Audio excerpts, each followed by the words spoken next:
du secteur agricole, des télécommunications, des mines, ainsi que les infrastructures routières et sanitaires. Reportage Francis Collier. C'est une délégation des Émirats arabes unis composée de 12 membres. Ces hôtes de la primature sont des ministres de l'économie, des finances, des affaires étrangères, des consultants en projet, des directeurs de sociétés et de compagnies industrielles. Leur visite en Guinée répond à l'appel lancé aux investisseurs étrangers par le président de la République. Il a été question pour cette délégation de voir les possibilités d'investissement dans le pays et connaître les priorités du gouvernement.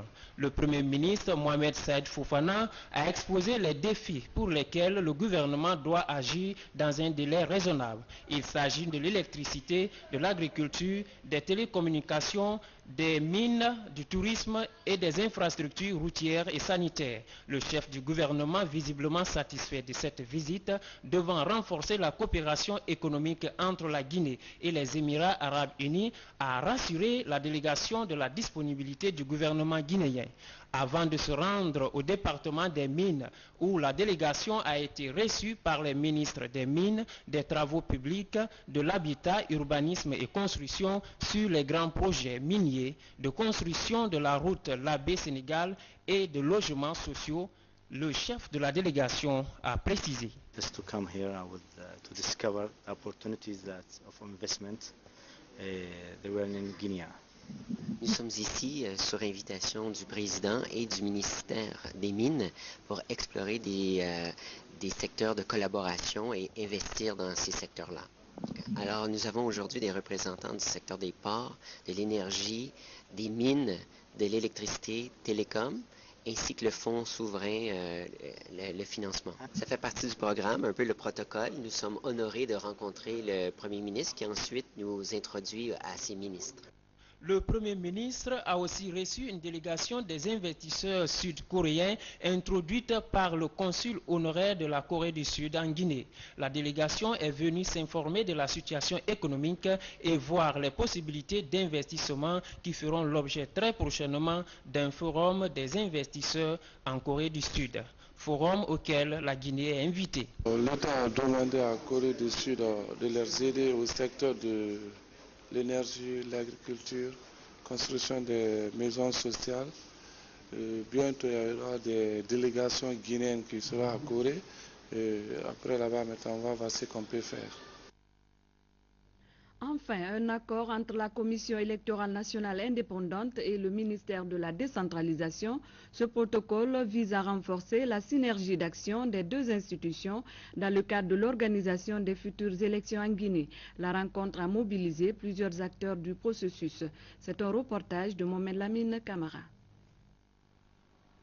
Cette rencontre atteste que la Commission électorale nationale indépendante et le ministère de l'administration du territoire et de la décentralisation sont entièrement d'accord à travailler en symbiose pour l'organisation des différentes élections en Guinée. Les élections sont désormais organisées et supervisées par la Commission électorale nationale indépendante, le gouvernement à travers le ministère de l'administration du territoire et de la décentralisation et les départements concernés par le processus électoral sont chargés d'apporter l'assistance technique nécessaire à la Commission électorale nationale indépendante dans les domaines suivants. Élaboration du budget des élections. Mobilisation des ressources financières nécessaires à la bonne conduite du processus électoral, tant au niveau du gouvernement qu'au niveau des partenaires bi- et multilatéraux.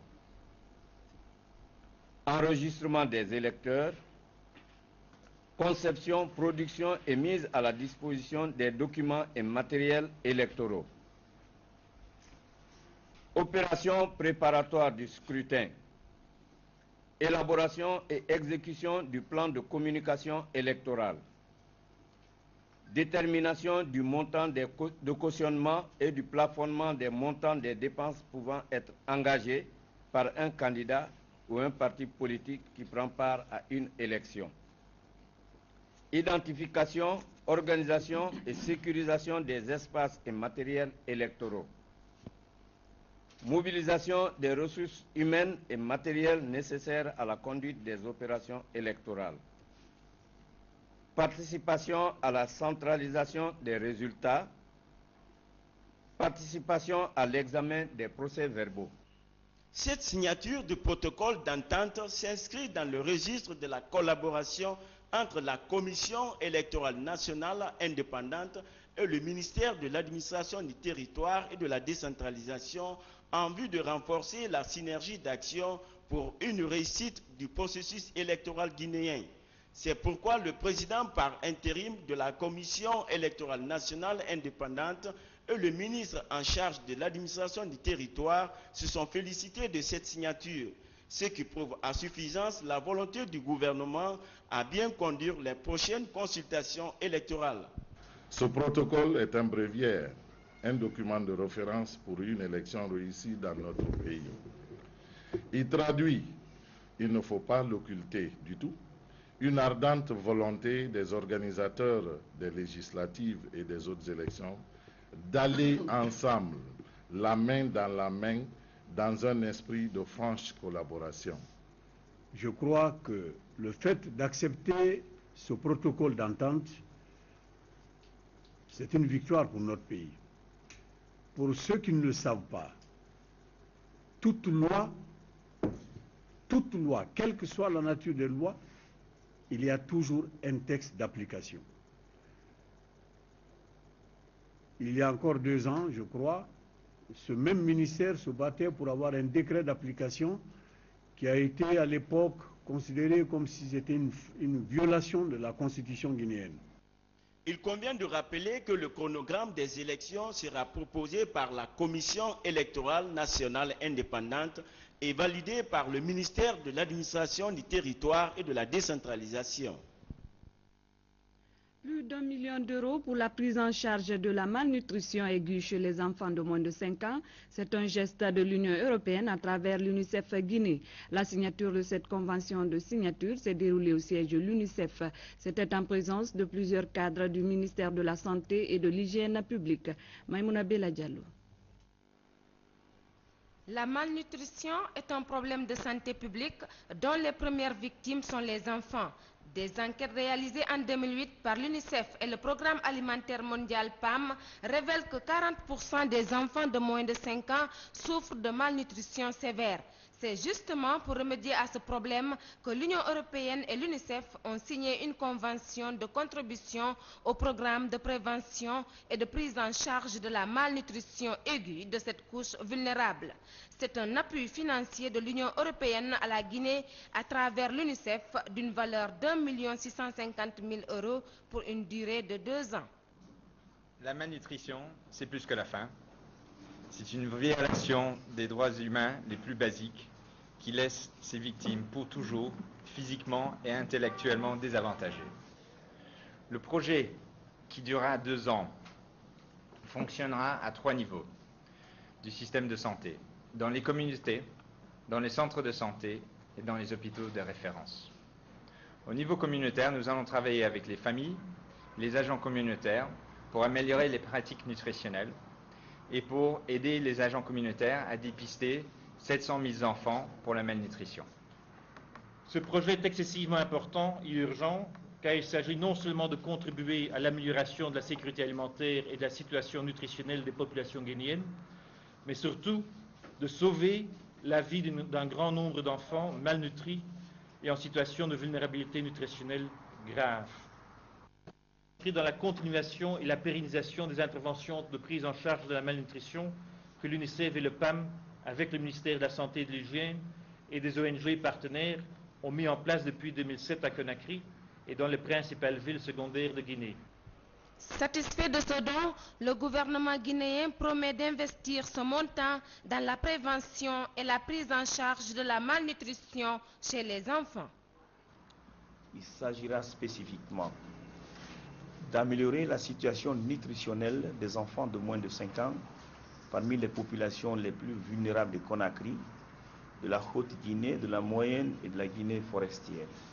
Soyez rassurés que le gouvernement du professeur Alpha Condé, à travers le ministère de la Santé et de l'Hygiène publique, mettra tout en œuvre pour s'approprier du projet en vue de pérenniser les acquis en matière de la prévention et de la prise en charge de la malnutrition. Le budget de la santé étant de 2 à 3% du budget national, ce secteur nécessite donc une cumulation d'efforts entre autorités guinéennes et partenaires pour atteindre les objectifs du millénaire pour le développement. Une autre signature, cette fois il s'agit d'un contrat de bail et d'une convention entre l'Office de la Poste guinéenne et la Banque sahélo-sahélienne pour l'investissement et le commerce.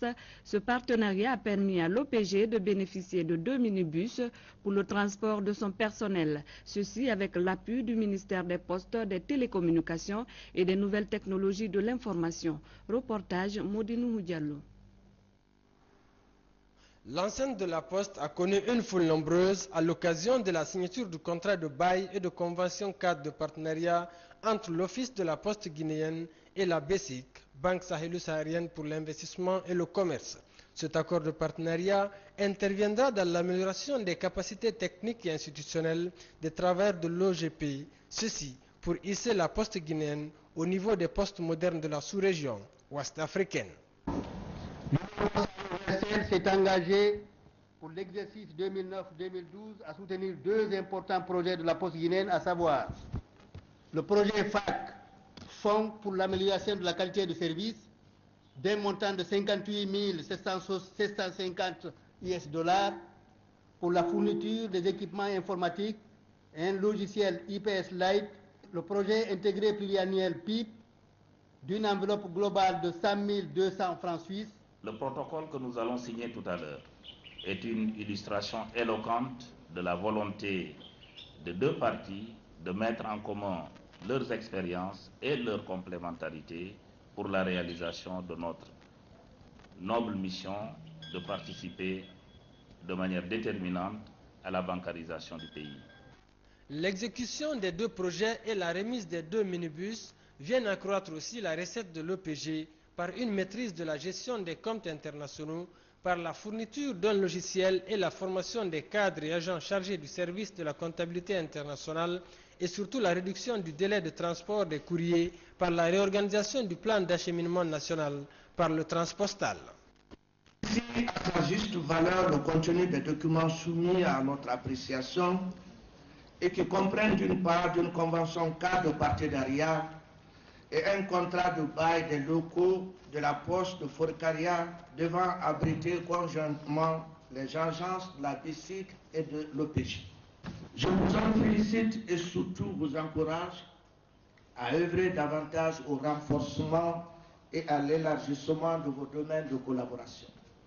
C'est par la remise des 2 minibus acquis dans le cadre de l'exécution du projet intégré pluriannuel de l'Union postale universelle à travers le PNUD que cette cérémonie a pris fin.